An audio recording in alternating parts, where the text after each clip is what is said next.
Bueno, a todos los amigos que están por acá, vamos a esperar que se empiecen a conectar.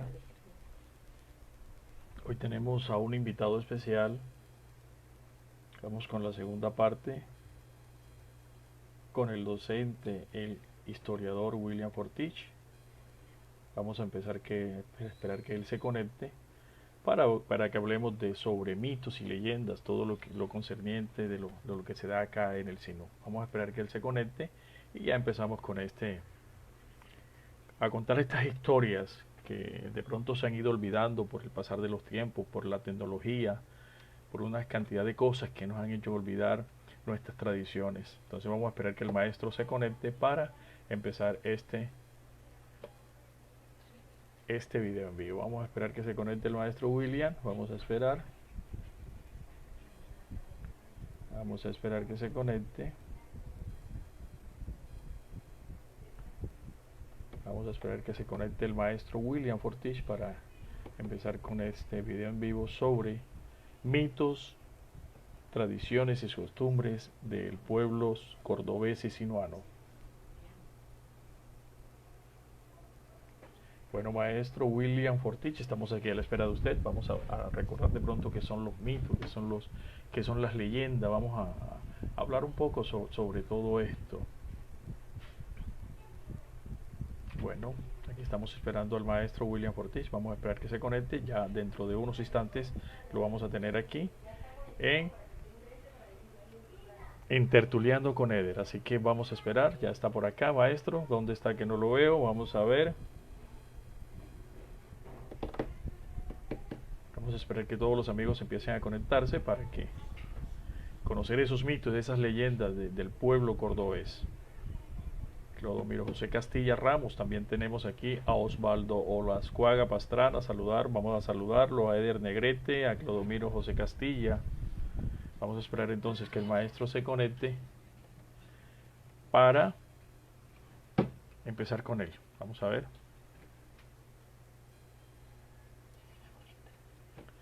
Bueno, listo, estamos esperando que el maestro se nos conecte para hablar sobre mitos, leyendas.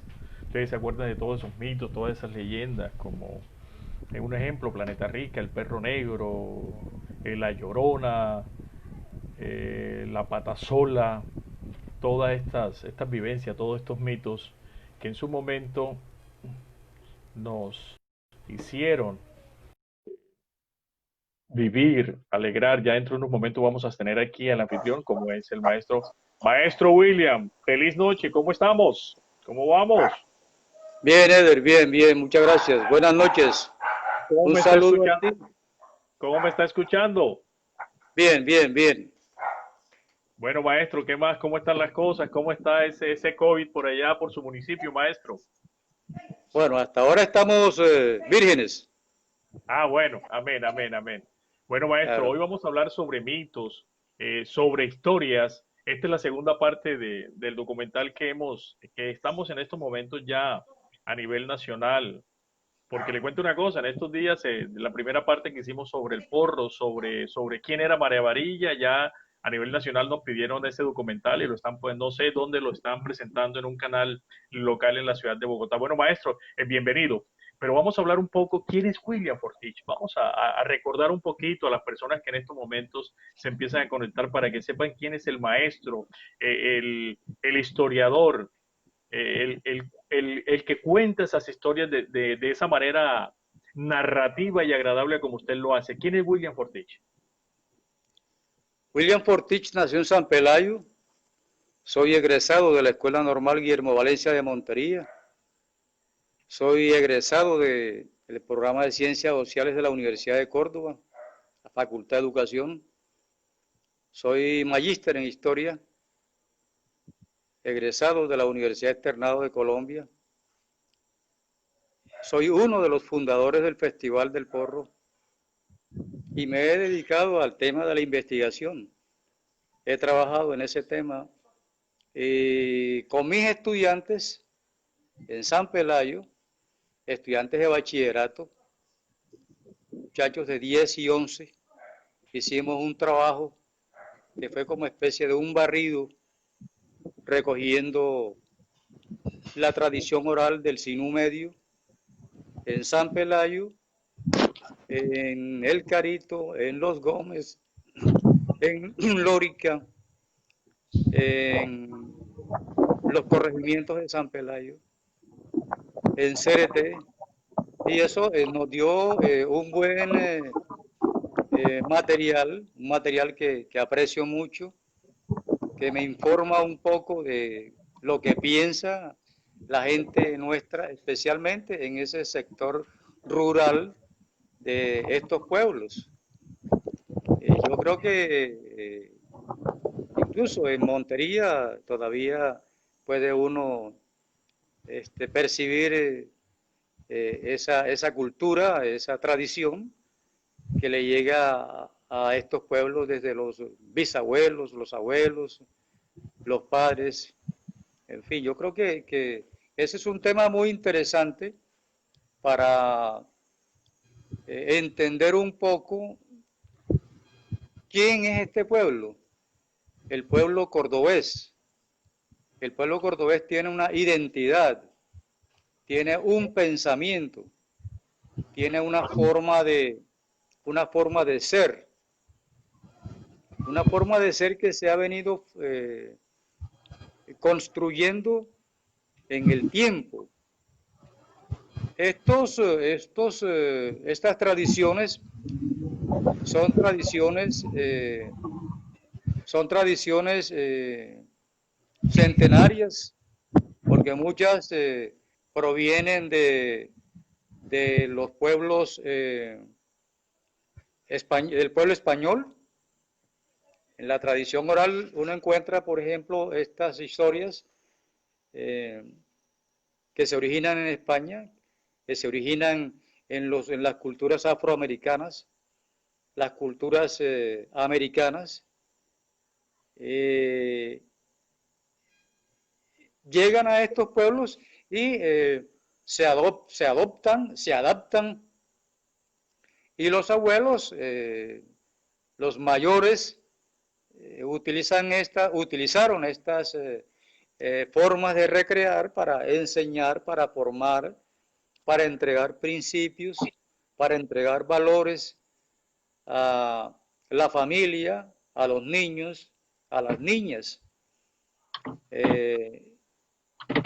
Nosotros hemos sido formados en esa cultura. En algún sentido, nuestros miedos,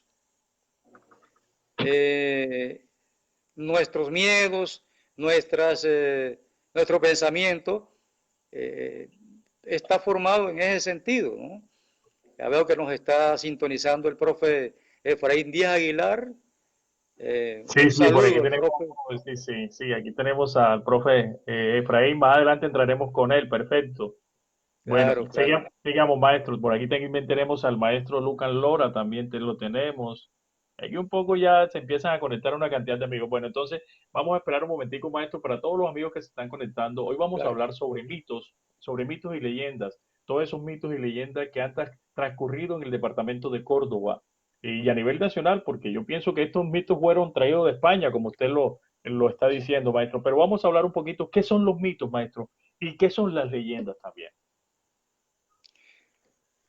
Bueno, hoy, hace 40 años, el maestro Abadía, en el programa, en materia que él trabajaba en la Universidad Nacional como profesor de folclore, eh, pues hizo una investigación en toda Colombia, lo mismo que el maestro Javier Ocampo López, un trabajo interesante de estos mitos y de estas leyendas en todas las regiones del país. El maestro Abadía los define como una serie de personificaciones de las fuerzas naturales que gobiernan la vida de los pueblos, especialmente en el ámbito campesino. Así lo define el maestro Abadía esto que se llama mitos. Pero hay unos trabajos de la antropología contemporánea que ha ayudado mucho a profundizar en esto. Los mitos no son ni totalmente ciertos ni totalmente falsos. Los mitos le dan a un investigador una información que puede servir para comprender a los pueblos, a la gente. Antes era muy común escuchar que alguien se refería a los mitos diciendo que eso era propio de gente ignorante. O decir, por ejemplo, con respecto a los mitos, que los mitos podíamos verlos únicamente desde la perspectiva religiosa y demás. Pero esos son más que eso, ¿no? Hay un trabajo muy interesante que yo recomiendo, es un trabajo de Mircea Eliade sobre ese tema para profundizar un poco en el concepto de mito. Ahora, generalmente cuando se aborda este tema, uno siempre piensa en los griegos, piensa en la Ilíada, piensa en la Odisea, piensa en la gran cantidad de mitos que tiene la cultura griega o grecorromana, por decirlo de otra manera. Pero en nuestros pueblos hay una enorme riqueza mítica, inclusive hay un pensamiento que yo califico de mítico, que solamente en la medida en que uno entra a trabajar con casos concretos, uno se da cuenta que la gente nuestra, uno dice, es embustera, es mentirosa. Pues no, lo que pasa es que esa es la concepción, esa es la cultura de nuestra gente que lo hace ser así, ¿no? Un fabulador, digamos así. No es un mentiroso, no se trata de un mentiroso, sino que muchas veces piensa así, con una concepción mítica. Cuando ve, por ejemplo, a la mariposa negra que entra a la casa y enseguida piensa en algo nefasto, algo malo, no es algo bueno, es algo malo.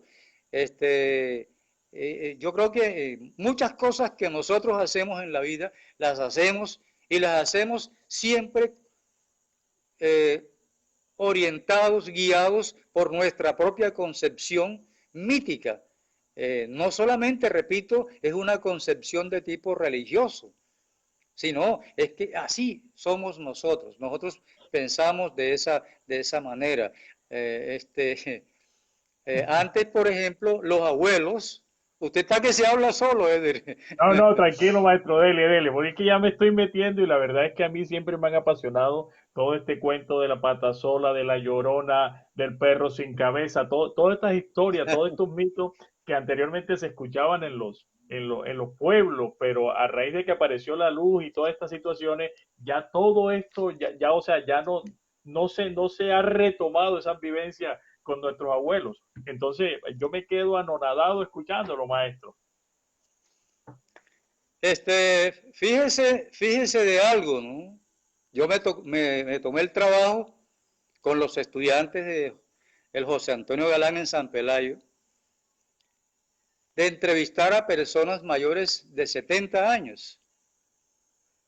Y esas personas mayores de 70 años, de 80 años, de 85, 86 años, de toda esta región del Sinú, eh, tenían cosas que contarnos, ¿no?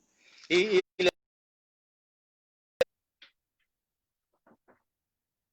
por ejemplo, mire, por ejemplo, cuando eh, pregunté, porque recogimos de cada uno de estos mitos, por ejemplo, el zancajo de la noche, encontramos como 20 versiones, ¿no? El zancajo de la noche.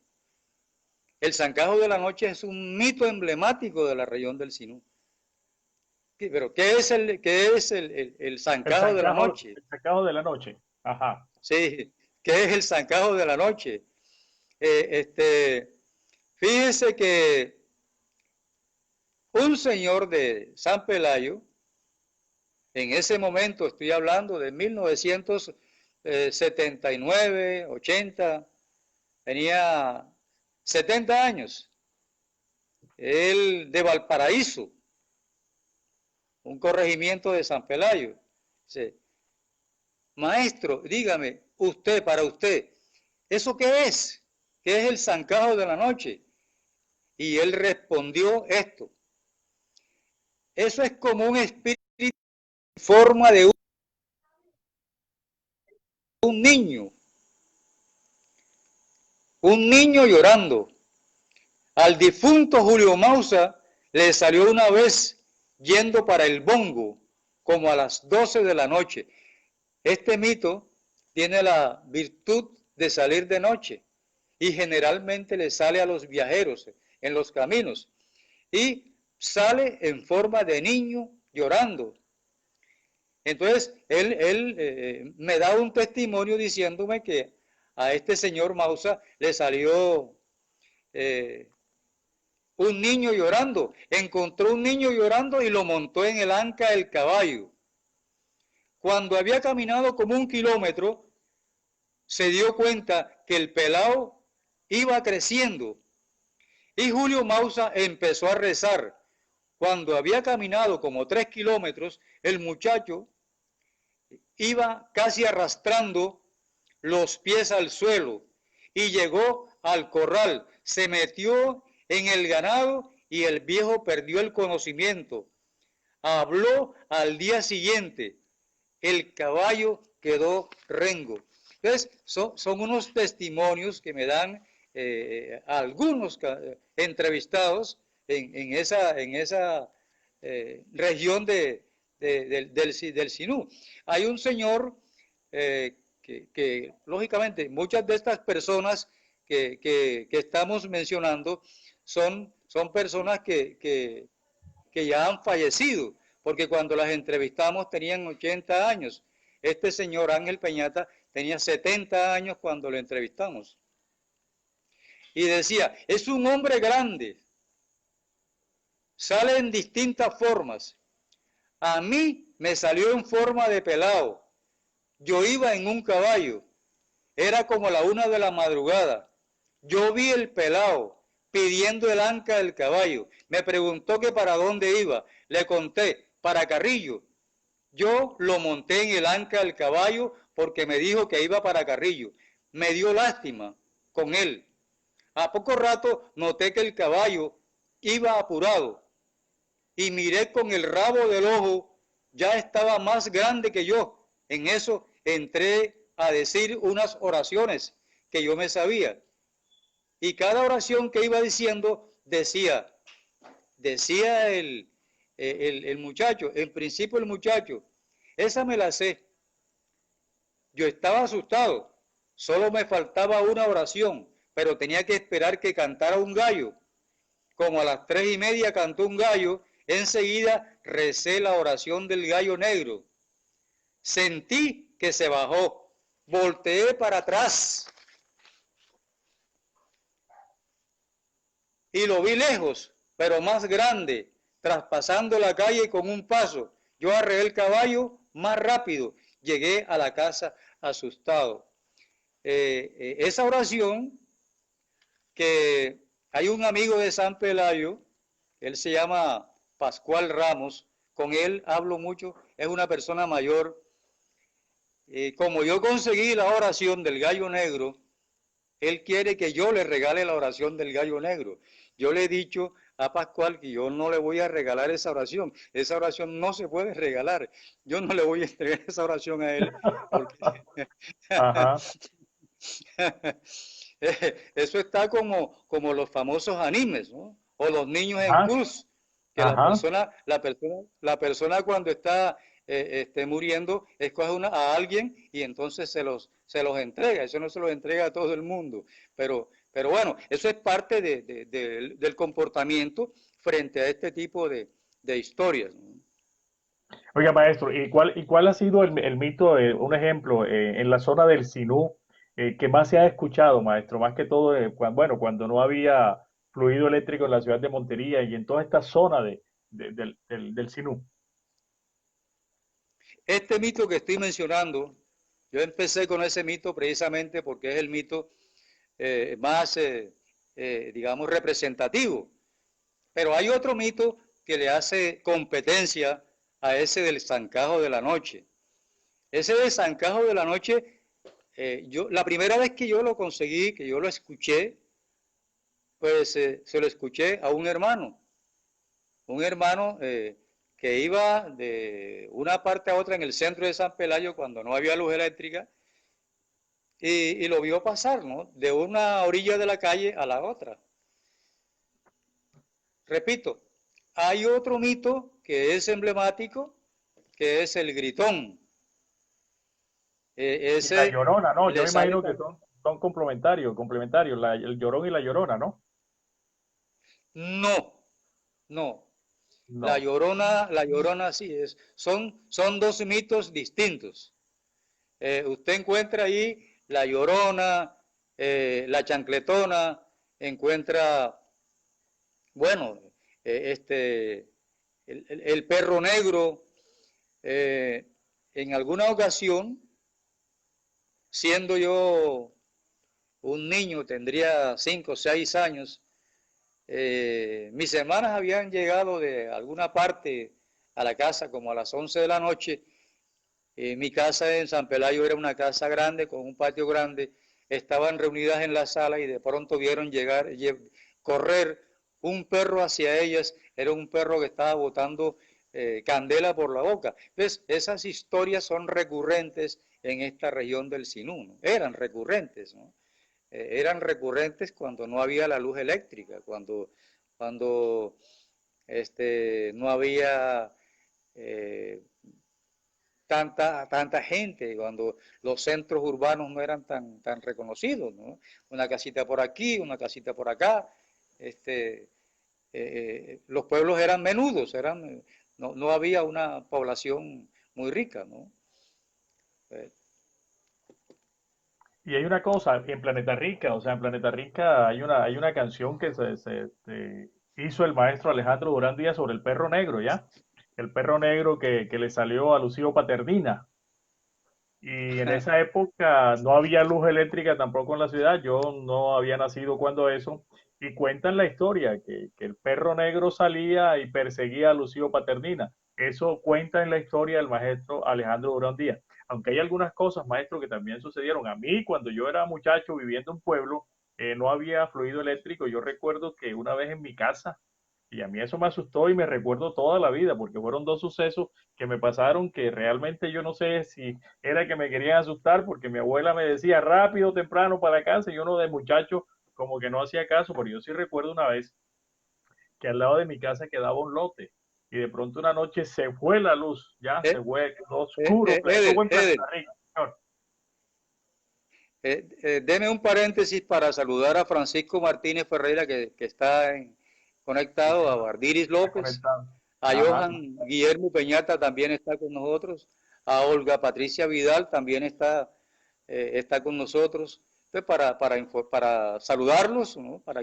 Y que inclusive, si yo creo que si pueden entrar también a aportar un poco su propia experiencia o la experiencia que recibieron de los papás o de los abuelos o los bisabuelos, sería interesante escuchar, digamos, otras experiencias. Yo quiero insistir en algo que me parece muy importante antes de que usted continúe con su historia, ¿no? El concepto mito es un concepto que se ha estudiado bastante, especialmente es un tema rico, suculento para los antropólogos. La antropología cultural ha trabajado mucho ese tema. Ahora sí usted continúe con esa historia de Planeta Rica. Bueno, por aquí tenemos a Miguel Ángel Hernández Petro, un saludo para él. Pero maestro, primero, por aquí tengo a alguien que hace una pregunta que se llama Juan Antonio Espita Doria. Profesor, ¿qué diferencia hay entre un mito y una leyenda? No, el mito es el ser, ¿no? El mito es el ser, una personificación. Cuando yo digo, por ejemplo, el zancajo de la noche, estoy hablando es de un mito. Ahora, ese mito se puede recoger en una leyenda, se puede elaborar una historia, eso es otra cosa, ¿no? Pero cuando yo hablo de mito, estoy hablando de una persona, de un ser. En este caso, no podemos, digamos, perder de vista que estamos hablando, por ejemplo, cuando hablamos de esas historias que hablan, por ejemplo, de caballos con aperos de oro, con hombres montados en esos caballos. Ahorita vamos a mirar allí, vamos a contar brevemente una Y el, historia.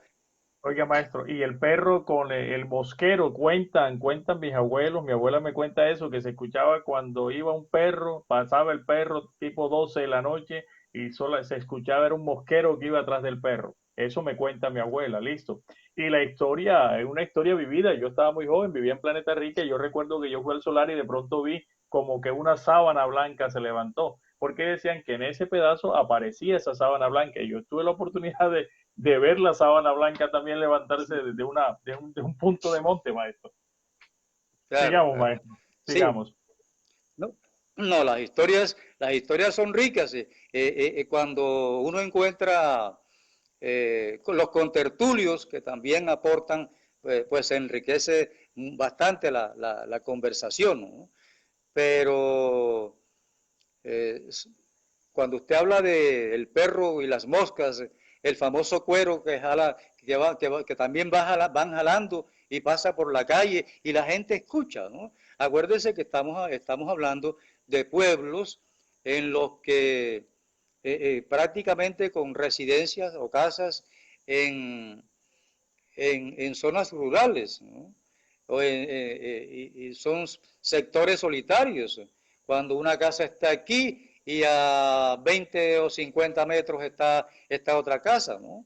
Entonces, eso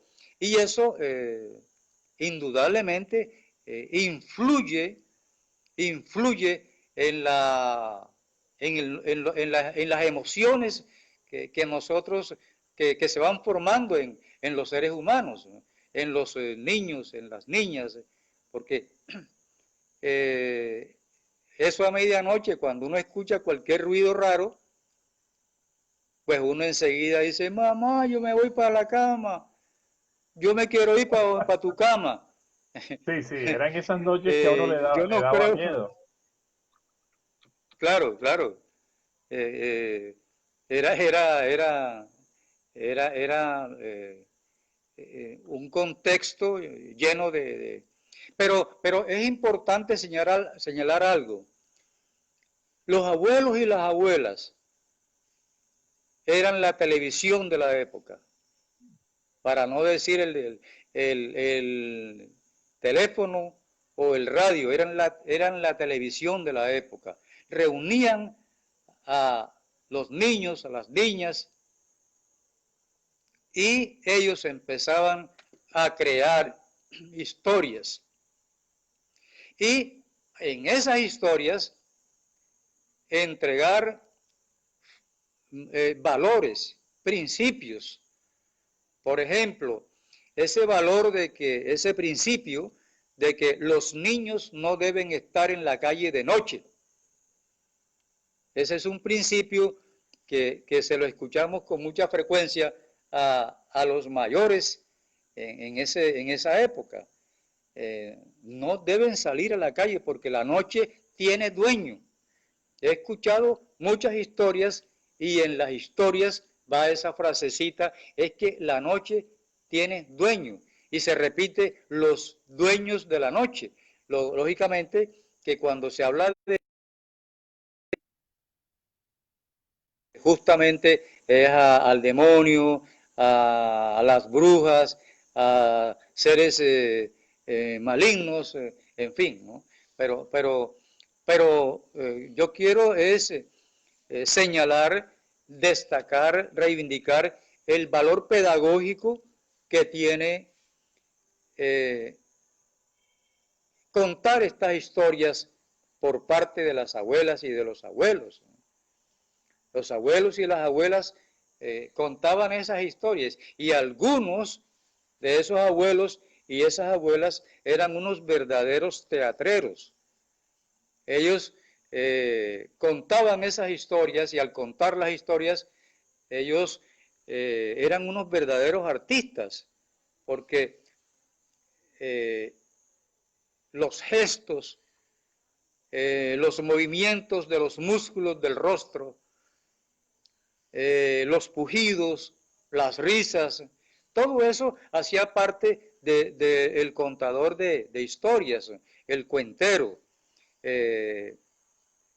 No estoy hablando de los cuentachistes, que eso es otra cosa. Esto es otra cosa. Estoy hablando del cuentero tradicional, que tiene un talento muy especial para contarnos estas historias que estamos hoy recordando en esta conversación. Oiga, maestro, vamos a hablar, vamos a de pronto a echar un mito de esos entonces, de esos cuentos que usted tiene ahí, antes de entrar en la parte para hablar también de tío Conejo, tío Zorra, pero vamos a saludar a algunos amigos que están conectados en estos momentos por aquí. Por aquí también veo a un gran periodista que vive en la ciudad de Medellín, como es Rubén Darío Hoyos Chamorro. Por aquí también está mi amigo Sergio Lambertines. Por aquí también está de la ciudad de Medellín también, Elkin Mestre Guerrero, un saludo para él. Por aquí tengo a Cita Espeleta, todas estas personas que han sacado un espacio para escuchar mitos y leyendas aquí en Tertuliando con él. También tengo a mi gran amigo, periodista, investigador como es Germán Páez Madera. Bueno, maestro, seguimos. Vamos a echar una de esas historias que espelucan la piel, o sea, que mejor dicho, uno estaba pequeño y nuestros abuelos, nuestros padres nos sentaban alrededor de la mesa en las noches a echarnos el cuento y uno saliera asustado a dormir, maestro. Había una señora que tenía 4 hijos, 3 varones, una hija. La hija decía que ella no se casaba sino con un hombre que tuviera toda la dentadura de oro. Así que un día cualquiera llegó un señor en un caballo con toda la dentadura de oro y se la llevó. Bueno, se fue la muchacha, se perdió la muchacha, no se supo más de ella. Entonces, el menor de los hermanos, que se llamaba Pedro, los otros 2 hermanos, Juan, el otro hermano, Manuelito. Pedro le dijo a la mamá, mamá, yo quiero ir a buscar a mi hermana, porque mi hermana ya hace rato que se fue y yo creo que, pues, te pido que me arregles por ahí una gallina, me la guisas y me cocinas arroz y yo me voy a buscar a mi hermana. Así que la señora hizo eso, le entregó a la hermana, al muchacho la comida y salió a caminar, camina. Cuando ya había caminado mucho, se encontró en un sitio solitario, en un bosque. Entonces él se sentó, limpió el pedacito de tierra y se sentó a comer allí. Apenas se había sentado, entonces vino, llegó una señora con un niñito en los brazos y le dijo, deme un poquito de comida, señor, mire, deme un poquito de comida. Pero Pedro le dijo, no, no hay, no me alcanza, no me alcanza. Entonces, bueno, si quiero un poquito de agua para el niño. No, es que no me alcanza. Y la señora le dijo, irás, pero no volverás.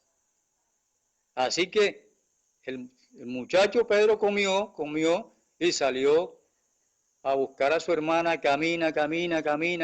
Cuando había caminado muchísimo, ya casi en las horas de las últimas horas de la tarde, casi de noche, vio una casita y en la puerta de la casa, afuera, estaba la hermana. Y la hermana apenas lo vio, le dijo, pero hermanito, ¿y tú qué haces? ¿Tú qué haces aquí? ¿Tú no ves que el marido mío es el diablo? Le dijo la hermana a Pedro, pero bueno, ya estás aquí, ven, entra. Y lo metió debajo de una batea, la escondió. El diablo no estaba allí, el diablo estaba trabajando, el diablo llega más tarde a la casa y entonces apenas llega, enseguida el diablo, fíjate la estructura de estos cuentos, el diablo, carne humana huele aquí, si no me das te como a ti, es en forma de versos. Carne humana huele aquí, si no me das te como a ti. Y entonces ella le dice, Mario mío, pero ¿y aquí aquí no hay nadie más? Aquí estás tú y estoy yo, aquí no hay nadie más. Aquí estamos solamente tú y yo que vamos a comer. Bueno, entonces ella sirve la comida y se ponen a comer los dos ahí. Aprovechó entonces la mujer para decirle, Mario mío, ¿y tú qué harías si un hermano mío viene aquí a esta casa? Y el diablo le dijo, no, yo no le haría nada. Yo no le haría nada, yo solamente lo invitaría a comer. Bueno, está bien. Es que mi hermano, yo tengo un hermano, él está aquí, entonces en forma de versos, le dijo, cuñaré, cuñaré, venga conmigo a comer. Cuñaré, cuñaré, venga conmigo a comer. Así que la hermana va, levanta la batea y saca al hermano y comieron los tres en la mesa. Por la noche, el muchacho va a dormir, se guinda su hamaca, pero el diablo se levantó a medianoche, fue a donde estaba el muchacho y se lo comió. Allí termina esa historia de Pedro, la historia de Pedro. Bueno, en Y la esa historia es casa, originaria, ajá, sí, maestro, siga, por favor. Esa historia es originaria de dónde? vamos a terminarla y después hablamos de eso Bueno, y de perfecto, pronto listo, maestro. Bueno, porque entonces, es una historia muy larga. Esta historia es larga. Mire, una ajá, historia de esta perfectamente podía durar 2 horas, 3 horas. Y después de 2 horas, 3 horas, en las horas de las 7 de la noche, con los niños ahí alrededor, terminaban dormidos, ¿no? claro. Terminaban dormidos. Y asustados Así también, que, yo. ¿ah? Y Pues asustados claro, también. claro, asustado. Claro, Asustado. claro. Bueno, total que después le tocó el turno a Juan. Entonces Juan le dijo a la mamá, no aparece mi hermana. Ahora se fue Pedro y tampoco aparece. Me toca a mí, yo tengo que ir a buscarlo. Así que Pedro salió, voy a abreviar, y a Pedro, a Juan, le pasó lo mismo que a Pedro. Se encontró a la viejita con el niño y la viejita le dijo, irás, pero no volverás. Y efectivamente eso ocurrió también con Juan. En la noche el diablo se come también. Solo quedaba Manuelito. Fíjese, en las historias estas de la tradición oral nuestra, ese personaje de Manuelito es como un superhéroe. Es un superhéroe. Manuelito es un superhéroe. Manuelito le dice también a la mamá que le prepara la comida y se fue a buscar a la hermana, a los hermanos. En el camino se encontró a la viejita con el niño, pero fíjese que Manuelito, cuando la viejita le pide la comida, Manuelito de manera diligente le da un poco de comida. Sí, como no, señora, como no, venga, y un poquito de agua para el niño. Sí, claro, sí, aquí hay agua, cómo no. Entonces, Manuelito termina de comer y la viejita, en señal de agradecimiento, le dice a Manuelito, toma, te voy a hacer un regalo, un regalo. Te voy a dar esta bola de hilo. Te voy a dar una madeja de alfileres. Te voy a dar igualmente 3 perros. Estos 3 perros tienen nombres. Uno se llama Rompecadena, hombre, el otro rompe candado y el otro vuela más que el viento. 3 perros, rompe cadena, rompe candado y vuela más que el viento. Así que le regaló la viejita a Manuelito por el gesto que Manuelito había tenido con ella y con el niñito. Fíjese que en ese momento, bueno, Manuelito se fue y encontró a la hermana y pasó lo mismo, hermanito. ¿Qué haces aquí? ¿No ves que el diablo es el marido mío? Bueno, pero y lo escondió también debajo de una batea. Así que el diablo, cuando llega el diablo, fofo, carne humana, y de aquí, si no me das te como a ti, le dijo. Entonces, y otra vez ella se negó, aquí no hay nadie, aquí estamos únicamente tú y yo, y después le hace la misma pregunta, bueno, ¿y qué haríamos? ¿Qué pasaría si un hermano mío viene? No, nada, no pasaría nada. Lo llamaríamos a comer. Bueno, vamos a llamarlo. Cuñaré, cuñaré, venga conmigo a comer, le dijo el diablo. La hermana va y busca al hermano y lo saca debajo de la batea y lo sienta a la mesa a comer con el diablo. Esa noche, el muchacho guinda su hamaca con 2 perros en un horcón y el otro perro en el otro. De manera que cuando el diablo a medianoche se levantó para comerse a Manuelito, no pudo comérselo porque Manuelito estaba respaldado por 3 perros. La historia de los perros es pero bien interesante también, que también se la vamos a contar si alcanza la noche, porque esa historia es una... Pero entonces vamos a resumirla, maestro, porque sí, para que todas las personas que en este momento están conectadas acá, porque tenemos una cantidad de personas conectadas escuchando estos mitos y leyendas, maestro. Pero fíjese, a mí me parece muy importante destacar esta historia, este mito, ¿no? Este cuento, este es un cuento tradicional. Destacarlo porque ese cuento puede perfectamente ser utilizado para enseñar, ¿no? Puede ser utilizado, puede ser una herramienta didáctica, pedagógica, especialmente para maestros y sobre todo con niños. Yo digo que para tercero de básica, tercero de básica, a un cuarto, pero con eso se puede hacer también teatro. Perfectamente se puede hacer teatro. Bueno, Bueno, al día siguiente, ajá. muy temprano, el diablo le dijo a Manuelito, yo quiero que tú me acompañes porque quiero mostrarte mi finca. Yo quiero mostrarte mi finca.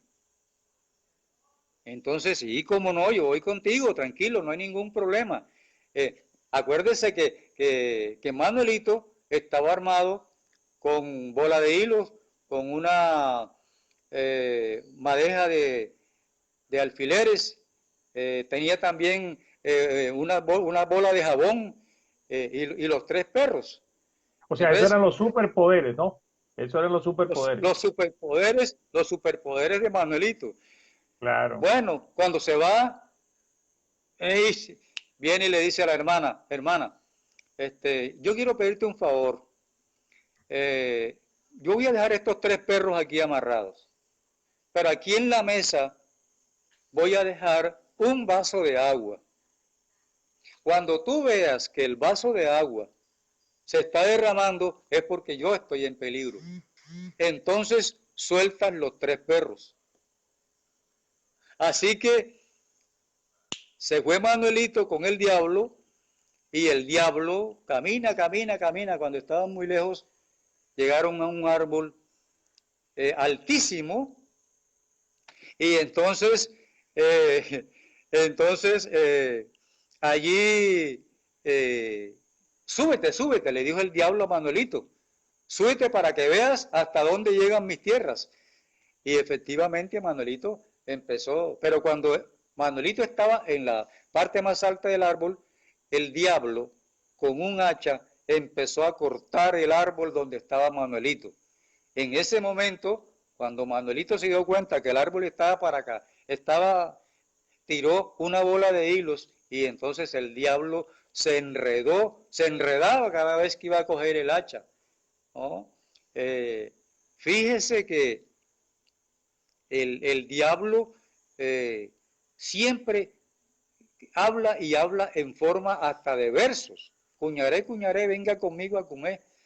Ahí hay unos versos con el hacha que tumba palo bueno, después tiró la bola de jabón y el diablo no podía tirar el hacha. Y después, entre tanto, en la casa, la muchacha se quedó dormida en la hamaca y el agua del vaso derramándose. O sea, Manuelito estaba en peligro y la muchacha no se había dado cuenta. Pero Manuelito se había quedado sin recursos, de manera que faltaba poco para que cayera el árbol. Entonces pasó una paloma por el rostro de la muchacha y la despertó. En ese momento ella se acordó, vio el vaso derramándose y enseguida soltó los 3 perros y rompecandado, rompiendo candado, rompecadena, rompiendo cadena y vuela más que el viento, volando más que el viento, llegó a donde estaba el diablo, a punto de tumbar el árbol donde estaba Manuelito para comérselo. De manera que los perros atacan al diablo y ha de creer usted que los perros despedazaron al diablo. Allí no quedó absolutamente nada, ¿sí? Tipo, Manuelito se baja de allí y entonces llega a la casa, a donde está la hermana, y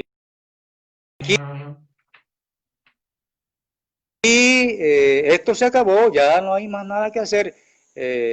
Tu marido ya está muerto, los perros mataron a tu marido. Así que entonces la hermana le dice a Manuelito, pero hagamos una cosa, yo quiero que tú me dejes ver siquiera los huesos donde quedó mi marido. Yo quiero ir allá como para despedirme de él, le dijo la hermana al hermano. ¿Tiene alguna cosa que decir? De pronto saludemos ahí a Edgar Anicharico, que también está por ahí, a Fernando Aguilar, que está por ahí en Bueno, mire, sintonía. aquí hay personas que están, por aquí está Jesús Javier Júbilo, dice que tenía como 10 años cuando su abuelita le contaba este cuento. Que tenía como 10 años Sí. cuando él lo escuchaba. Listo. Bueno, por aquí también tengo al maestro Danfer Arrieta, por aquí también está conectado. O sea, hay muchísimas personas conectadas en estos momentos y están escuchando mitos y leyendas. Y otra cosa, antes de que sigamos, maestro, al final sí vamos a hacer vamos a hacer un resumen de toda esta historia de mitos y leyendas. Sigamos, maestro, porque la gente está esperando cómo termina toda esta historia. Así que la hermana fue a donde estaban los restos del demonio y el marido, ¿no? Se descuidó Manuelito, tomó un hueso de la costilla del demonio, del diablo, y se lo escondió. Así que se fueron para la casa y llegaron a la casa y en la casa encontraron entonces a la mamá y los hermanos y los vecinos y los amigos y bueno, hubo toda una fiesta, entre otras cosas porque Manuelito estaba para casarse y Manuelito se casa. Se casó Manuelito ese mismo día que llegan allá. Eso sí, en la noche de bodas, eh, la hermana de Manuelito sacó el hueso que le había sacado al diablo, lo metió en la cama, lo escondió en la cama. Cuando Manuelito cae a la cama, se mete el hueso en el corazón y se muere Manuelito. Entonces, qué problema tan grande de fiesta a un velorio. Entonces, al día siguiente,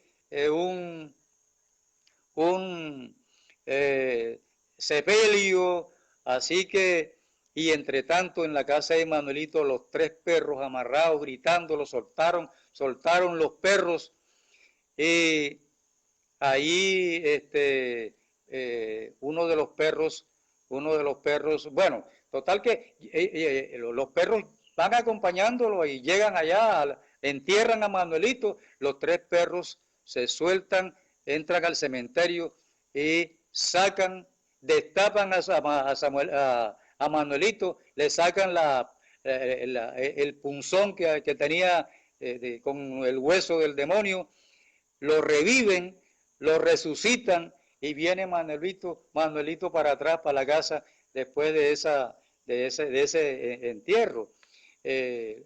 Los perros hablan con Manuelito. Ven acá, Manuelito, nosotros queremos contarte una cosa. Nosotros no somos ningunos perros, le dijeron ellos. Nosotros no somos ningunos perros. Si tú quieres...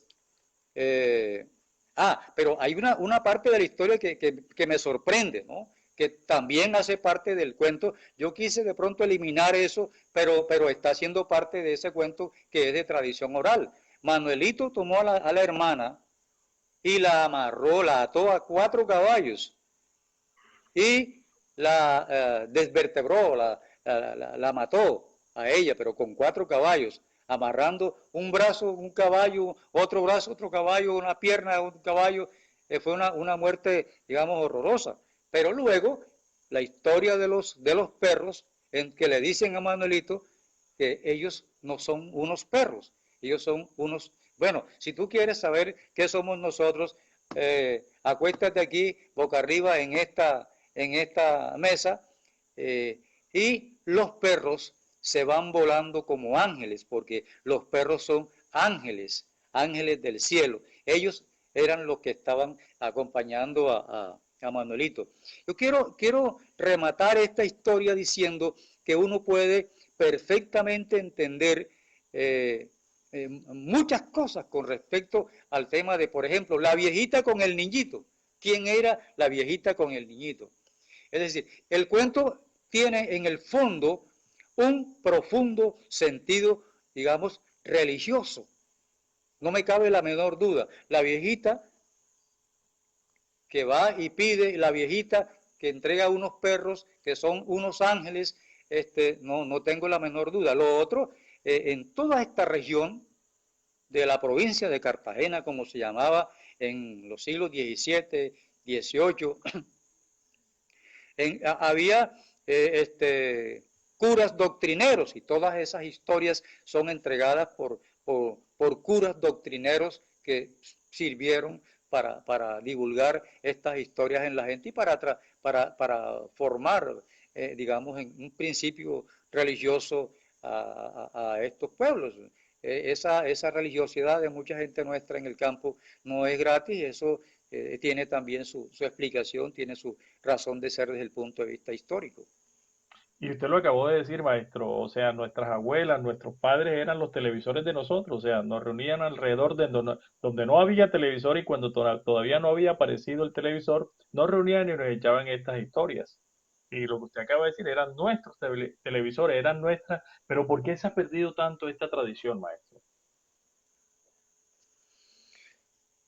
Se ha perdido bueno, ahí es en donde hay que empezar a estudiar cómo ha recibido la cultura nuestra la radio. Yo quiero decirle algo a ustedes. Hoy estamos haciendo algo que la radio hizo hace 60 años en Montería. En Montería, en los años 60, años 50 y 60, había unos programadores de radio, había unos productores de radio, había unos creativos de la radio que escribieron libretos para radionovelas aquí en Montería. Yo tengo en la cabeza, en mi pensamiento, a uno que se acaba de ir relativamente hace poco, Jorge Valencia Molina. Jorge Valencia Molina era un creativo de esos, que escribió libretos como para 12 radionovelas. La vida del padre Mercado, la vida de María Varilla, la historia del pájaro, la vida del negro Búa, la vida, en fin. Y en los pueblos, en donde no había muchos radios, el vecindario se reunía en torno del radio. Y el radio construyó una identidad que nosotros en este momento no estamos muy seguros cómo podemos medir la influencia que tuvo esa radio en la cultura nuestra. Y Porque había, le perdón, digo, sí, maestro. Y habían radionovelas acuérdense, también, perdón, habían radionovelas también como Arandú, Calimán, pero radionovelas. fíjense que pero Ajá. eso fue mucho más tarde. Acuérdese que eso ya es en los años 70, ¿no? Yo soy un poquito más viejo que usted. Un No, poquito, no, no sí, claro, tanto. claro, maestro, sí, Un, así es. un poquito más viejo, pero yo soy de la época en que en Todelar había una radionovela que se llamaba Milton el Audaz. Eh, y había otras como esas radionovelas. Hay una novela que está muy en discusión a raíz de los hechos recientes de los Estados Unidos con un negro que ha sido muerto por un agente, lo que el viento se llevó en radionovelas. Usted sabe lo que es una radionovela con un capítulo o dos capítulos o tres capítulos cada noche, y el vecindario se reunía en la casa de la tienda en donde había el único radio. Yo viví esa experiencia, viví esa experiencia. Entonces, fíjese, la radio jugó un papel muy importante en la construcción de la identidad de nosotros los cordobeses, porque recuerde algo, en 1950 nosotros aquí éramos bolivarenses. Algunos nacimos antes de la creación del departamento de Córdoba. Si nacimos antes, nacimos en la época en que éramos bolivarenses, o los padres nuestros eran bolivarenses. En una época en la que nos vino la radio de Cartagena, aquí oíamos mucho a Fuentes, emisora Fuentes, aquí oíamos a Radio Vigía de Barranquilla, a Emisoras Unidas de Barranquilla, todas esas emisoras. Entonces, fíjese que lo que se transmite en la radio es mucha cultura. Yo tuve la oportunidad, una feliz oportunidad, de escuchar La pesadilla del boche. La pesadilla del boche. Una historia real acaecida en una hacienda en donde unos franceses eran los dueños. Entonces, fíjese, usted sabe lo que significaba para ese pueblo todas las tardes estar pendientes de la radionovela La pesadilla del boche. El boche, el boche es una historia maravillosa. Eso no es un mito, ¿no? Lógico, esos hombres, vea usted lo que pasa con el pensamiento nuestro. El boche seguramente, bueno, es real, fue real, porque los sucesos fueron reales. Lo contó Antolín Díaz en su libro El Sinú.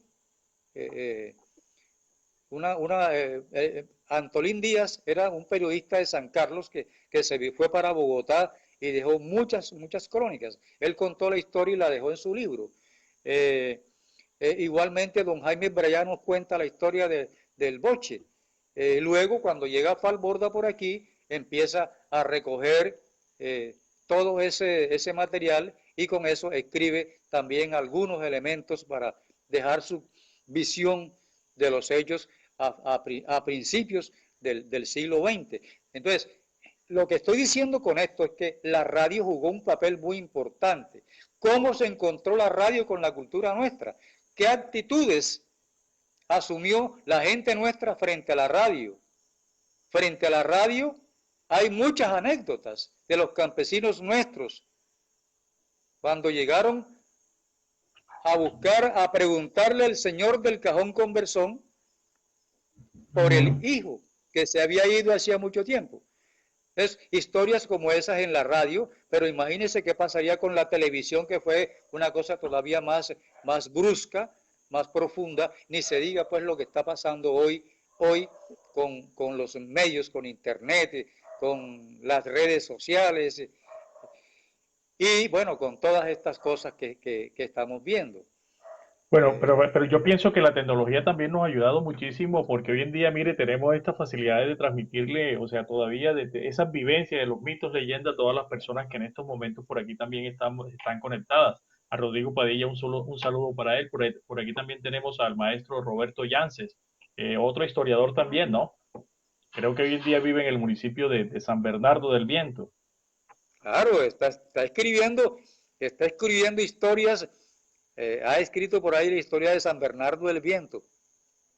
A Roberto Yances le cuento que estoy trabajando duro esta historia, Roberto. Ese trabajo del doctor eh, Carlos Manuel Zapata Carrascal es un trabajo bien interesante. Estamos estudiando toda esa historiografía para poder comprender el surgimiento de Montería, el surgimiento de Lorica, el surgimiento, el nacimiento de San Bernardo del Viento y muchas cosas que están por allí pendientes para ser trabajadas desde una perspectiva histórica científica. Entonces, fíjese entonces que yo no estoy descalificando los desarrollos de la tecnología. Yo lo que estoy diciendo es que nosotros tenemos que comprender esas transformaciones, tenemos que comprenderlo y la cultura nuestra se va adaptando. Eso no es una pérdida de la identidad, eso no es para perder identidad de manera alguna, pero tenemos que hacer un gran esfuerzo para enseñar historia, los maestros sobre todo en las instituciones educativas, enseñar este medio es un medio interesante. Ojalá pudiéramos por ahí trabajar un gran proyecto para elaborar unos documentales con la historia de Montería, la historia de Lorica, la historia de San Bernardo del Viento, la historia de Ciénaga de Oro, la historia de San Pelayo. No, no Eso solo, tenemos que maestro, hacer. y no se preocupe, maestro, que este es el primer programa que estamos haciendo. Van a venir muchísimos documentales donde vamos a contar la historia del municipio de Montería, la historia de cada, y vamos a ir a cada municipio trayendo su historia, sus mitos, sus leyendas, cómo, cuándo fueron fundadas y con material fotográfico, apoyo fotográfico para que las comunidades sepan cómo se formaron, cómo fue la lucha permanente de estos municipios para salir adelante y cómo se formó el municipio de Montería. ¿Oyó? Oiga, Oiga, por ahí encontraba, perdón un momentico, por ahí encontraba en estos días un amigo suyo que me contó algo, que usted con él parrandeaba junto en el barrio La Granja y que por allá fue donde fueron las primeras, que ¿la por allá qué? fueron que allá fueron las primeras, o sea, las primeras presentaciones de banda, cuando hablamos, usted habla de las competencias de grupos de banda, que allá fueron las primeras competencias que se dieron en el municipio de Montería, en el barrio La Granja. Eso es el profesor Hugo Vidal, un fuerte saludo para él también, ¿oyó? Y el profesor Nasper Arrieta, ¿oyó? Que ahí se Claro. formaban, mejor dicho, y que eso eran 2, 3 días de parranda en esos momentos, Oh, en esas historias.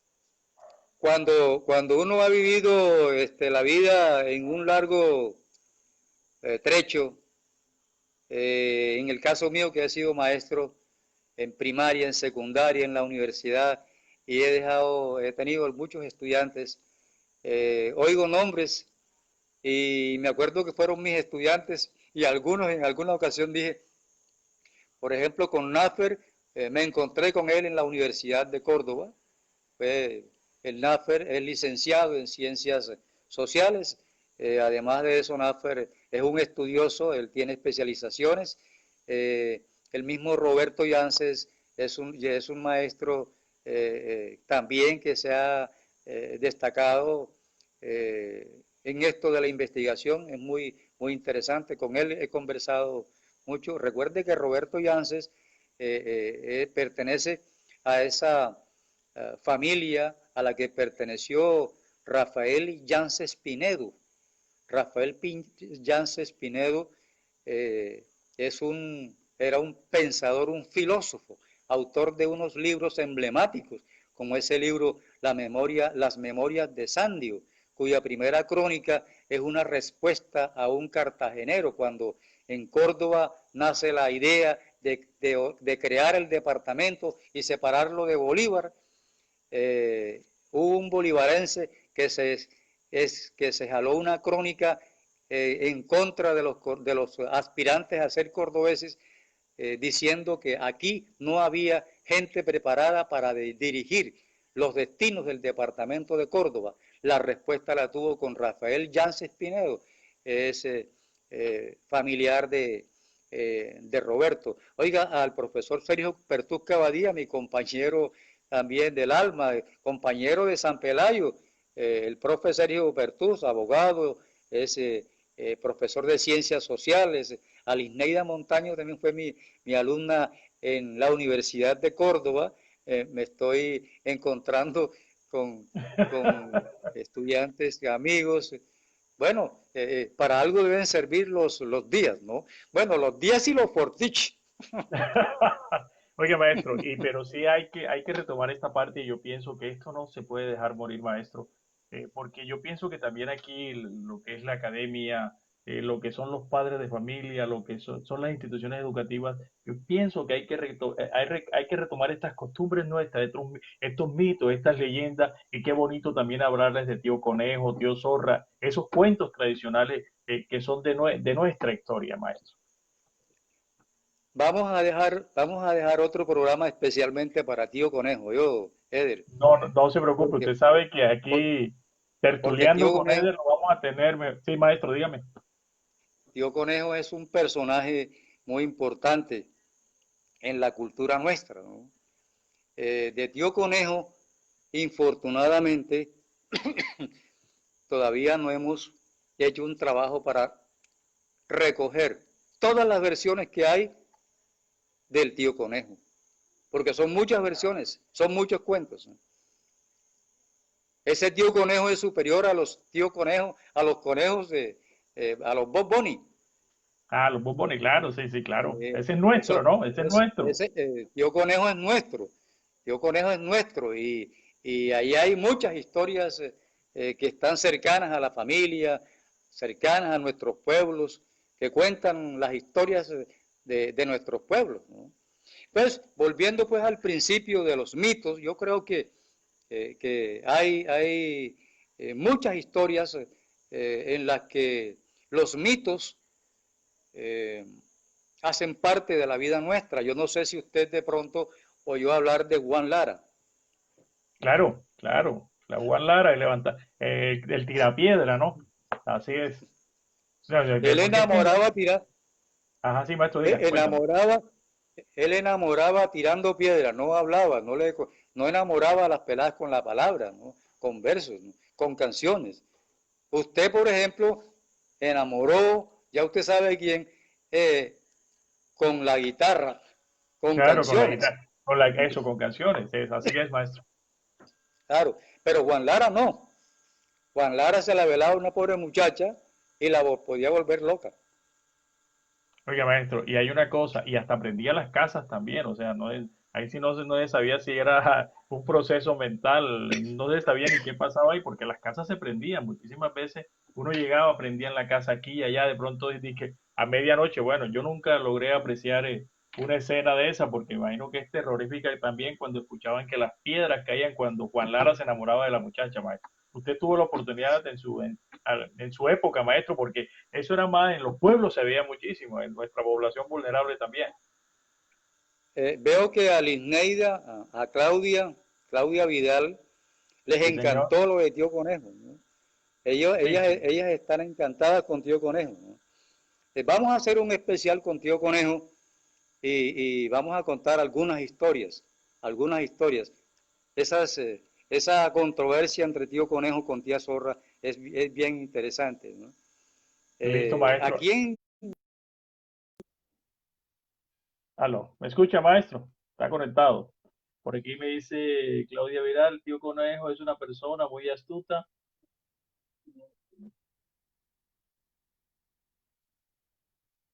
Siempre salía, buscaba la manera de salir victorioso en cada situación. ¿Está ahí, maestro? Bueno, ustedes Sí, saben sí, que sí, a claro, estas claro. horas,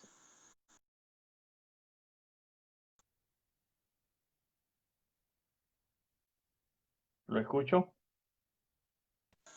Ah, una llamada telefónica, yo cometí un error de darle a responder en vez de rechazarlo. O Sí, tiene que sea, rechazarla. ya, Ah, maestro, sigamos.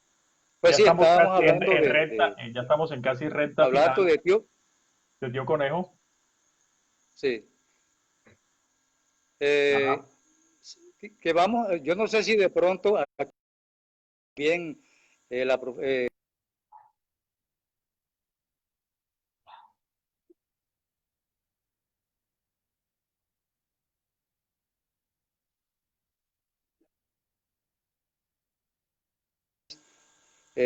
para Claudia, pues Claudia está allí eh, también trabajando en esto. Se trata de invitarlos de pronto para que nos aporten alguna cosa a través de sus comentarios. ¿Le parece, Sí, sí, perfecto. No, Eder? maestro, nosotros aquí tertuleando con Eder y con el maestro William, mejor dicho, aquí lo que va a salir es una cantidad de documentales que al final los municipios y el departamento y la alcaldía municipal, yo sé que cuando empecemos a mostrar la historia del municipio de Montería, de cada municipio, porque vamos a hacer una investigación para llevar, para mostrar la historia de cada municipio del departamento de Córdoba, sus mitos, sus leyendas y una biografía real de la situación de cada municipio, maestro. Y más que todo, la historia del municipio de Montería, porque las nuevas generaciones no conocen la historia real del municipio de Montería, cómo fue creada, eh, todas sus tradiciones, sus leyendas, sus mitos, esa gran, cómo en su momento el río Sinú nos ayudaba muchísimo, cómo el río Sinú, por el medio del río Sinú se transportaban alimentos, o sea, éramos una despensa agrícola del municipio, del departamento de Córdoba hacia Cartagena, maestro. ¿Está ahí, maestro? ¿Lo escucho? Sí, sí, claro, claro. Estoy atento a lo que usted está diciendo y a lo que están comentando nuestros televidentes, ¿no? Sí, señor. Dice Lisneida Montaño que nuestros abuelos y padres nos decían los regaños con esos mitos, regañaban con los mitos. Damaris nos dice, me parece interesante la historia de Tío Conejo, la esperamos. Ojalá pudiéramos, Eder, con el Sí, señor. equipo técnico,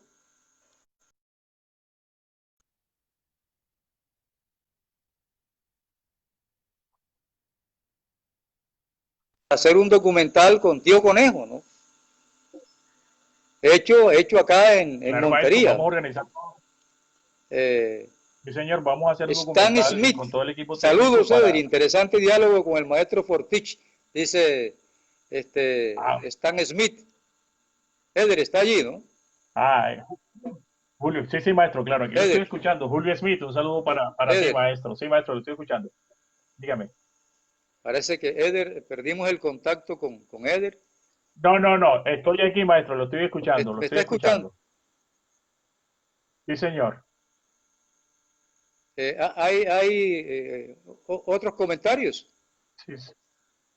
Bueno, otros comentarios, me dice por aquí, Stan Smith lo está viendo, Ramay Romero, me parece interesante la historia de Tío Conejo, la esperamos. Lisneida, bueno, ya usted lo que dijo Lisneida, profe, usted es un libro de esos mitos y leyendas. Oiga lo que le dicen. Stan Smith, saludos, Ceder. Bueno, aquí está una cantidad de personas todavía conectadas, maestro, y la verdad es que en la próxima vamos a hacer Tío Conejo, así que estamos invitando a todos los amigos para que el próximo lunes se conecten con nosotros a partir de las 7 de la noche, tertuleando con Eder y con el maestro William Fortich. Eder, yo creo que dejamos por hoy, ¿no? Sí, sí, maestro, sí, Ahí vamos. está Nafer Arrieta, Ajá, ¿qué le dice Ahí Naffer, está maestro? Nafer Arrieta Páez. Eh, profe, profesor Eder, excelente trabajo. Yo le está saludando a usted, ¿no? No, y a usted Nafer también, Arrieta maestro. Páez. Bueno, y la verdad, maestro, es que lo que vamos a hacer es grande porque nosotros vamos a rescatar esos mitos, esas leyendas y vamos a ver cómo se hacen, cómo esto llega a las instituciones educativas, maestro, para que se vuelva un material pedagógico de enseñanza para las nuevas generaciones, porque aquí, como yo le repetí a usted, maestro, lo que siempre usted y yo hemos hablado, que hay que interactuar para que la academia, la cultura, y las instituciones educativas utilicen estos materiales, porque yo también sé que usted tiene una cantidad de obras que usted ha escrito y que nos van a servir a toda esta nueva generación, porque las nuevas generaciones no conocen estos mitos, no conocen estas leyendas.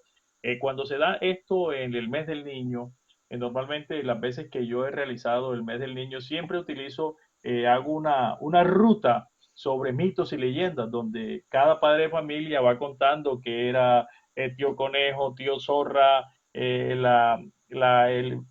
perro negro, o sea, todas estas historias, todos estos mitos, maestro. Oye, oiga, maestro, ¿usted cuántos libros ha escrito Dice ya para las Claudia personas Vidal, viéndonos? Sí, señor. oiga lo que me dice Claudia Vidal. Son importantes estas charlas, sobre todo para nosotros los docentes. Se convierten en herramientas didácticas importantes para aplicar en el aula. Eso nos está diciendo Claudia Vidal Guerrero. Damaris está felicitando, buen programa, los felicito. Gracias Damaris, gracias Claudia. Yo creo que, bueno, la idea es esta, ¿no? Yo creo que vamos a tratar de ir con calma, Eder, Sí, con señor. calma, organizando también nuestro trabajo, nosotros mismos aprendiendo este medio, a utilizar este medio. Hemos hecho en radio, en televisión un poquito, bueno, también. No, sí, señor. Entonces, entonces ya vea, ya ahora estamos haciendo este tipo de trabajo que parece genial, ¿no?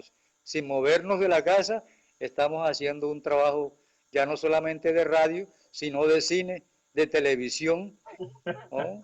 Oiga, y hay una cosa, nosotros no nacimos con la tecnología con estos jóvenes de hoy en día, pero ahí le vamos dando y vamos aprendiendo, que es lo importante, maestro yo. Así que de pronto, si a veces las personas que a veces tenemos un impasse cuando estamos transmitiendo, disculpen, porque estamos aprendiendo también, estamos Oiga, reinventándonos en todos estos medios, maestro. oiga, Dígame. Rodrigo Padilla nos está preguntando, profe, ¿Juan Bobo es de esta región? Yo diría que sí, Rodrigo, porque yo lo siento como si fuera de Pelayo. Yo lo siento de aquí. Yo lo Ajá, siento, yo lo siento de aquí, ¿no? Eh, indudablemente eh,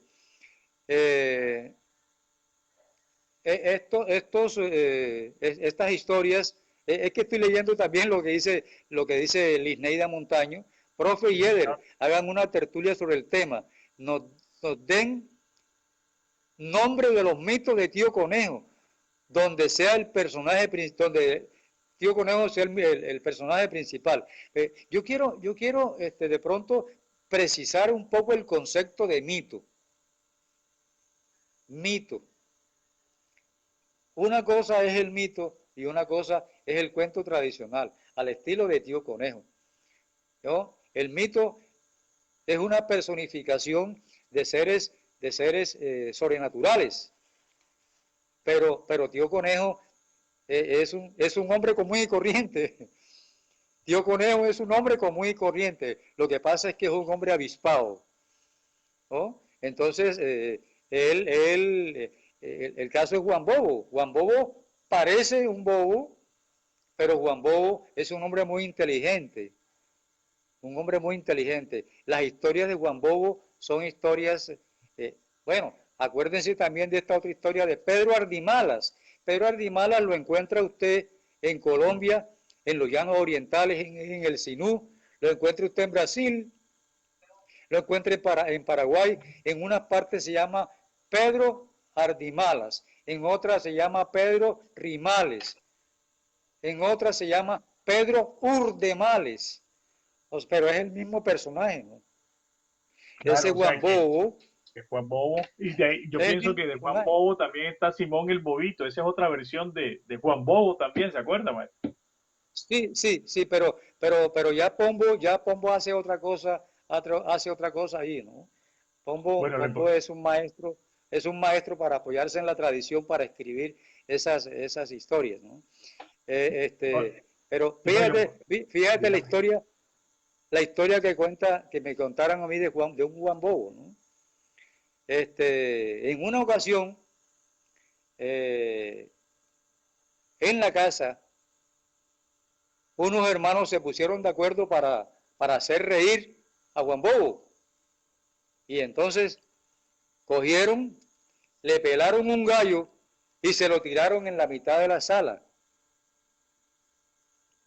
Y Juan Bobo no se rió. Como al año, Juan Bobo empezó a reírse y ríese y ríese y ríese. Y la mamá le preguntó, oye, ¿tú de qué te estás riendo? ¿De qué tanto te ríes? Del gallo que me pelaron hace un año. Era Juan Juan Bobo Bobo, era era Juan Bobo, un ¿no? hombre de mucha, no, pero él era un hombre de mucha chispa, ¿no? Él era un hombre muy inteligente, ¿no? Claro. No, y lo bueno de Simón el Bobito es la historia que era del maestro Rafael Pombo. Pues sí, maestro, y es importante, hay muchas personas que están preguntando por acá por el cuento de Tío Conejo y se lo vamos a echar con toda esos bajones que tenía Tío Conejo a veces, o yo, toda esa historia de ese hombre y lo vivo que era, o yo. Sí, claro. Por ahí me estoy riendo de unos cuentos de Tío Conejo que yo no he contado. Bueno, entonces, Pero son muchos, ¿no? o sea, es que aquí tenemos, lo que tenemos es historia, o sea, el tiempo no nos alcanza muchísimas veces, pero le cuento una cosa, mire la hora que es, ya llevamos casi hora y media y todavía siguen muchas personas aquí conectadas. Bueno, ya dentro de unos 5 o 10 minutos nos vamos a despedir. Maestro, ¿qué tenemos para las nuevas generaciones, maestro? Sobre todo esto que son mitos, leyendas, cuentos, y es importante que ellos se apersonen también, y yo lo vuelvo a repetir, aquí también los padres de familia son los responsables que estas costumbres no se pierdan, maestro. Antes de contestarte la pregunta, yo quiero saludar a Girma. Girma Rosa está en Medellín. Un saludo para Girma. Ella es de San Pelayo, pero está viviendo en Medellín hace algún rato. ¿Qué tenemos para las nuevas generaciones? Yo creo que más que es la sociedad, es el Estado, es la escuela, los maestros, la pedagogía, la didáctica que mencionaba Claudia. Eso es un reto para nosotros desde el punto de vista de la cultura, un reto. Pero yo quiero dar mi modesta opinión frente al tema. Es la necesidad de recoger como historias tradicionales, como fueron. Yo no estoy diciendo que no se pueda, que no se puedan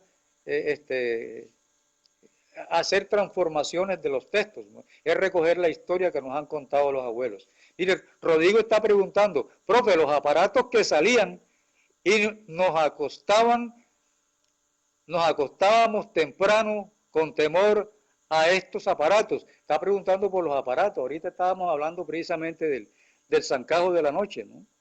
Claro, Ese, ese muchachito que salía en las horas de la noche a los viajeros. Un viajero que... Había un hombre muy mujeriego por acá, por San Pelayo. Se fue en un caballo a visitar a la novia por la orilla del río, por allá por los lados del Obligado, el Bongo. Y cuando venía del Bongo para San Pelayo, llegando a San Pelayo está el cementerio. Entonces, entre el Bongo y San Pelayo se encontró un muchachito llorando. Y entonces dice el Señor, caramba, un niñito en la calle, ¿cómo es posible? ¿Qué mujer bandida dejaría a ese pobre niño tirado allí en la calle? Y entonces recogió el muchachito y se lo subió a las ancas del caballo. Bueno, y el tipo viene en su caballo, tranquilo, pensando en que va a llegar a su casa, y de pronto el niñito dice, papá, míreme el diente. Pero él no le hacía caso, ¿no? Él, Papá, míreme el diente, y nada que le hacía caso. Papá, míreme el diente. Entonces ya cuando le dijo por tercera vez, papá, míreme el diente, el tipo mira para atrás y ve que el muchachito tenía unos colmillos larguísimos. Y además, el caballo casi no podía andar. Bueno, entonces ya el maestro, ustedes saben que tenemos problemas de señales, ya se fue el maestro, bueno, no se les olvide, vamos a seguir con tertuliando con Eder. Tanto comer, y la mamá le dice, mamá Ento, dele más 500, mamá On, dale el chicharrón, y el muchachito se reventó. Que Dios los bendiga, que pasen una feliz noche y nos vemos el próximo lunes tertuliando con Eder. Feliz noche.